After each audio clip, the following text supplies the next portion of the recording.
नमस्कार YouTube family. तर आज आहे 6 ऑक्टोबर सोमवारचे सकाळचे 11 वाजल्यात. आम्ही लोक आलो तुंगारेश्वरला. मी तुषार पांडे आणि कोणाला आम्ही चौघजण आलो तुंगारेश्वरला महादेवाचं दर्शन करायला. आज सोमवार आहे. सो भेटूया पुढे वरती जाऊन. तर तुषार आणि कोणाला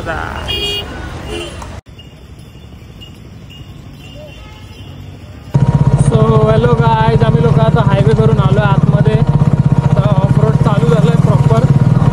रस्ता फुल ऑफरोड. गाडी पण आपल्याकडे आज एक ऑफरोड आहे एक्सपल्स तुषार भाई. रस्ता तर एकदमच ऑफरोड आहे रे पांड्या. हा बघा रस्ता. हा ब्रिज आहे तो पहिला बांधलेला नव्हता. पहिला आपल्याला पाण्यामधून क्रॉस करायला लागायचा. आता ब्रिज बांधला आहे.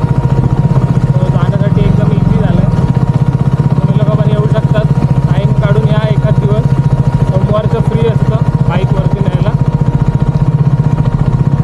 हे पहिलं मंदिर लागतं डायरेक्ट. हा असा काय रस्ता आहे पूर्ण ऑफरोड आहे. एकदम ऑफरोड रस्ता नाही तर पूर्ण दगडी आणि येतात. हा आपला मेन गेट आहे. इकडनं आतमध्ये बाईक्सला एंट्री भेटते. आणि मतलब नॉर्मल डे आला तर चार्जेस आहेत पर बाईक कितीतरी आहेत 50-60 रुपये आणि प्लस पर पर्सन. सो मी ते सांगेन कॅप्शनमध्ये किती रुपये आहेत. आणि मंडेच्या दिवशी इकडे फ्री असतं बाईक घेऊन जायला वरती. सो तुम्ही लोकांना बाईक वगैरे घेऊन यायची असेल वरपर्यंत तर बाईक मंडेला या.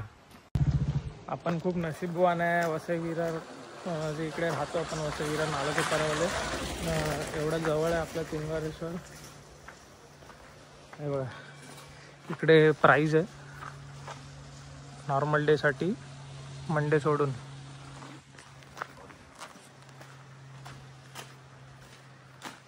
एवढं जवळ आहे तर या तुम्ही पण व्हिजिट करा. आणि इकडे आपल्यात वॉर्निंगचं ते सगळं केल्यावर 500 रुपये फाईन आहे. सो हे सगळं करण्याचं टाळा. इकडे भेटूया पुढे वरती.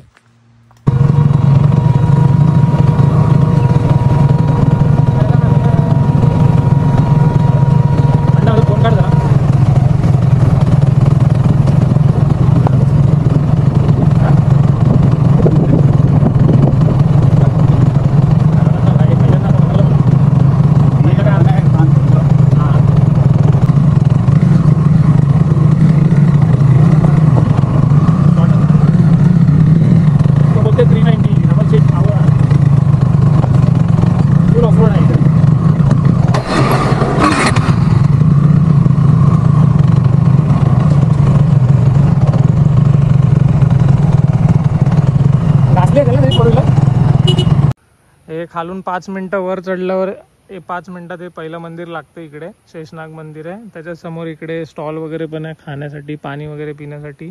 वरती पण आहे पण चालत जात असाल वरती तर इकडनंच सगळं कॅरी करा. कारण मध्ये एक पण दुकान नाही. इकडनंच सगळं घेऊन जावं खायला पियला पाणी वगैरे. कारण वरती ट्रेक ऑलमोस्ट खूप आहे चालत. ही पहिली नदी लागते इकडे. नदी म्हणजे ही नदीच आहे पण पहिलं वॉटरफॉल लागतं.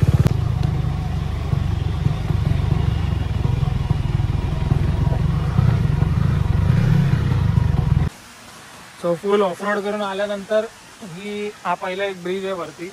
आता इकडनं डायरेक्ट खाली गेला की संपला विषय. विषयाला हार्ड होऊन जाणार. मग पावसात तर इकडे खूप पाणी असतं. आता पाऊस नाही. आता पाऊस जरा जायला आला म्हणून पाणी एकदम कमी झालं. आता इकडनं परत पुढे वरती ऑफरोडच आहे. तसा खालून आलो तसं. काय बोलणार? लाईक करा. काय हे बा असं कर फक्त थम्स अप.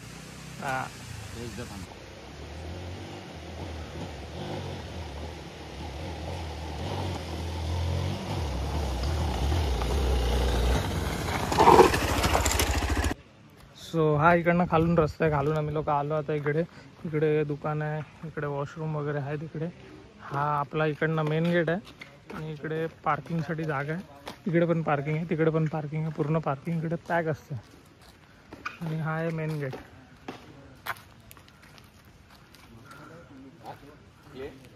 इकडे ऑलरेडी बॅनर लावला आहे. असे कपडे घालून यायचे ना तिकडे. Shorts, one piece specially पोरींसाठी.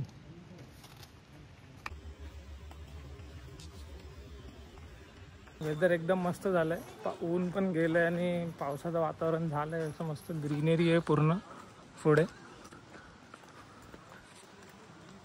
असं वाटत नाही 11-12 वाजलेत, सकाळचे 7-8 वाजलेत असं वाटतं. हे सगळे इकडे शॉप्स आहेत, काय घ्यायचं असेल तर घेऊ शकता.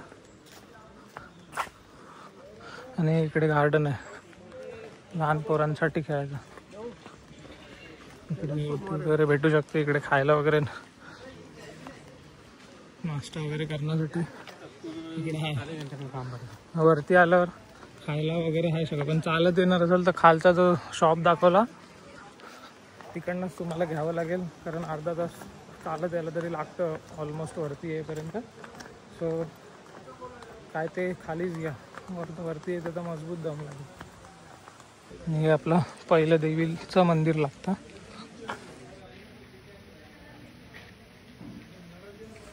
परत पुढे एंट्रन्स आलं की आपलं महादेवांचं मोठं स्कल्पचर बनवून ठेवलं इकडे फोटो वगैरे काढण्यासाठी. हर हर महादेव. ते बाबा वगैरे बसले, धागा वगैरे बांधले तर बांधू शकतात. आम्ही लेट आलोय म्हणून गर्दी नाही आहे. एंट्रन्स इकडे चप्पल वगैरे काढायसाठी इकडे दुकान आहे. इकडे चप्पल वगैरे काढून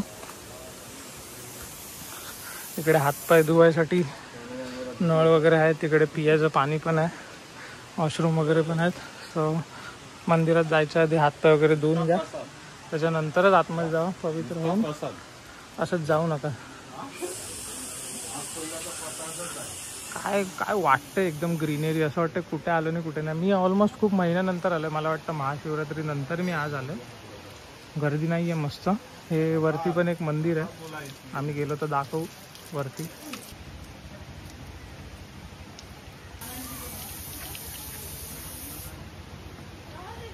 वसई में तुंगारेश्वर वन्य जीव अभयारण्य की हरी भरी घनी धरा के बीच स्थित तुंगारेश्वर मंदिर आध्यात्मिकता और इतिहास का केंद्र है। तुंगारेश्वर मंदिर की उत्पत्ति की गुत्थियां अब तक सुलझी नहीं है। कुछ विवरणों के अनुसार यह शिलाहार वंश के समय से भी पुराना है। कथाएं और ऐतिहासिक उल्लेख बताते हैं कि मंदिर की नींव महाभारत के पांडव भाइयों और भगवान शिव के दैवीय हस्तक्षेप द्वारा राक्षस तुंगा के खिलाफ युद्ध में रखी गई थी। इस मंदिर को 18वीं सदी में भगवंत गाड़गे महाराज द्वारा फिर से खोजा और पुनर्जीवित किया गया था। तुंगारेश्वर 5 पहाड़ों का एक संग्रह है, जिसमें कुछ बहुत पवित्र मंदिर हैं, जैसे शिव का काल भैरव अवतार मंदिर, जगमाता मंदिर। मान्यता है कि परशुराम ने ब्राह्मणों को परेशान करने वाले राक्षस तुंगा को पराजित कर गुलाम बनाकर यहीं रखा था। तभी तुंगा ने यहीं भगवान शिव की आराधना की थी। उसकी तपस्या से प्रसन्न होकर भगवान शिव के कहने पर परशुराम ने उसका उद्धार किया। तुंगा से पूजित यहाँ के शिव कालांतर में तुंगारेश्वर के नाम से प्रसिद्ध हुए। सो हे इकडे लोटा असतो, ह्याच्यामधून पाणी घ्यायला इकडे लोटे असतात ऑलरेडी, आणि इकडे नळ आहे आपल्याला पाणी भरायला. इकडे नळ पण आहे, पाणी भरून महादेवाला शिवलिंगला चढवायला.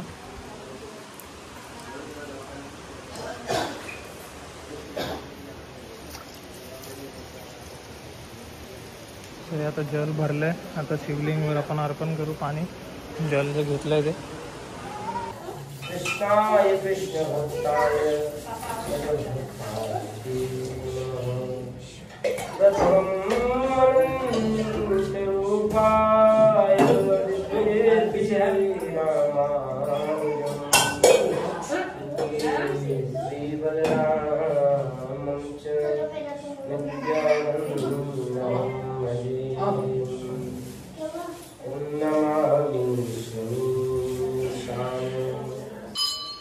इकडनं आतमधून महादेवाच्या गाभाऱ्यातून आल्यावर इकडे काल भैरवचं मंदिर आहे, हे सगळं दिसतं.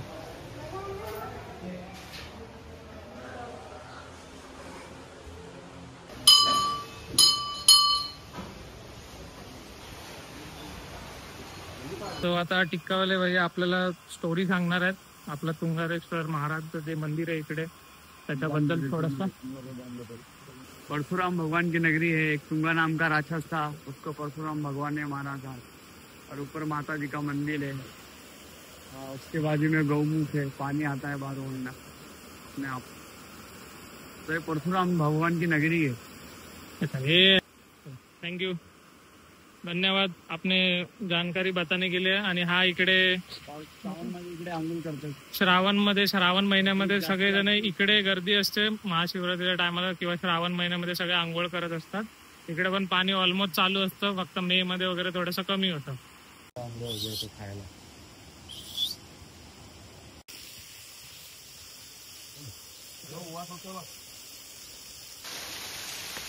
माकडांचं जे काम चालू असतं, बेसिक काम आहे. तर भावानी जशी माहिती दिली शिक्कावाल्यानी, वरती गायमुख आहे. सो हे गायमुख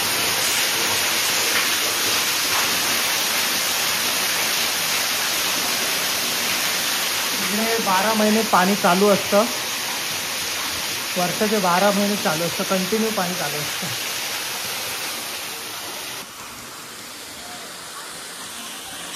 हे मंदिर आहे जग.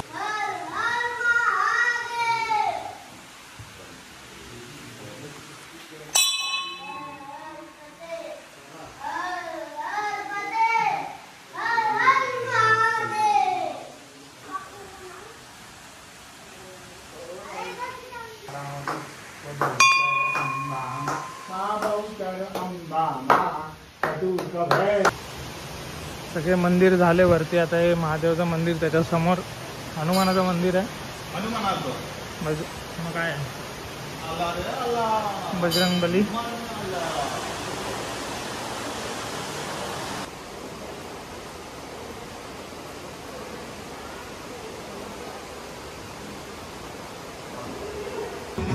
सो हॅलो गाईज, इकडे समोर संध्याकाळचं जे भंडारा वगैरे होणार आहे, सोमवारचा प्रसाद असतो. सो इकडे सगळे लोक, महाराज लोक आहेत, ते जेवण बनवतात.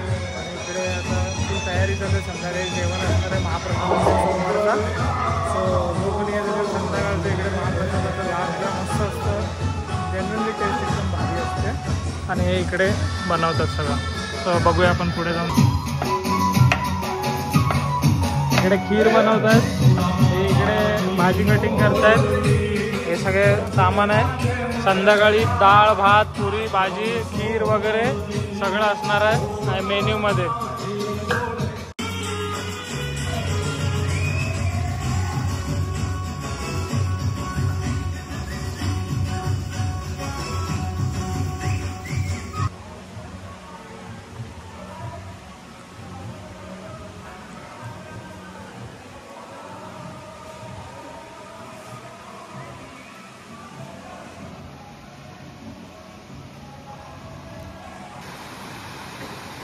हे इकडे आहे जे पाणी आहे नदीचं, ते तिकडे असं स्टोअर केलं जातं आणि इकडे आंघोळ करू शकतो आपण असं. त्याच्यासाठी काही रेस्ट्रिक्शन नाही इकडचं. इकडे ते ॲक्च्युली आंघोळ करण्यासाठीच बनवले. आम्ही लोक आता निघतो, मस्त अर्धा 1 तास बसलो आतमध्ये. मस्त एकदम शांत बसलेलो होतो पूर्ण. आतमध्ये मंदिर एकदम शांत आणि थंड होतं. आम्ही आता निघतोय इकडनं. 1 वाजलेलं आहे. 1 वाजले, ऊन पण खूप आहे, खाल्लं पण नाही. सो आता जाऊया घरी. नमः पार्वती पते हर हर महादेव. हे खालून कॉलेज गार्ड आहे, ते आपला एंट्रन्स जो आहे खाली, जो मेन गेट आहे, जे पहिलं मंदिर दाखवतो मी, दाखवीन. तिकडनं कॉलेज आहेत. पर पर्सन 50-60 रुपीज ऑलमोस्ट घेतात. खालून डायरेक्ट इकडे मंदिरापर्यंत, परत मंदिरापासून डायरेक्ट खालचा मेन रोडपर्यंत.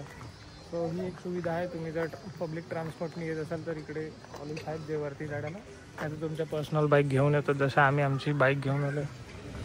आणि इकडे लिंबूवाला भाई आपला काय, आता बघूनच तुम्ही सांगा. एक्सक्यूज तुषार, काय आता तू एक्सक्यूज देशील सांग. भावाला बघून काय बोलशील? हर हर महादेव.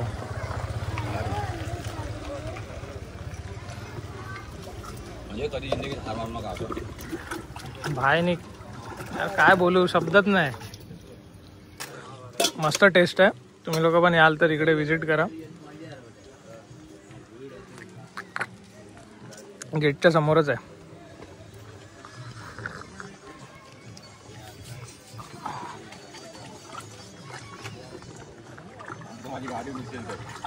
सो नमस्कार गाईज, आम्ही लोक आता 1 वाजला इकडनं निघालोय. मस्त वेदर शांत होतं, मंदिरात पण एकदम शांतता होती.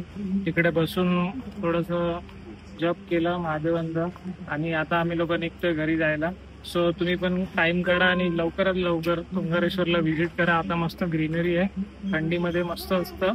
इकडे वेदर वगैरे तुमचं पण मन प्रसन्न होईल. सो टाइम काढा आणि या. कुठच्या पण गोष्टीला ऑटोमॅटिक टाइम निघत नाही, तुम्ही त्या गोष्टीसाठी टाइम काढा आणि या. फक्त दुःखातच देव आठवायचे नसतात, तर सुखात सुद्धा देव आठवायचे असतात. आणि लवकरात लवकर येऊन इकडे व्हिजिट करा तुंगारेश्वरला. सो भेटूया अशाच पुन्हा एका नवीन ब्लॉग मध्ये. तोपर्यंत बाय.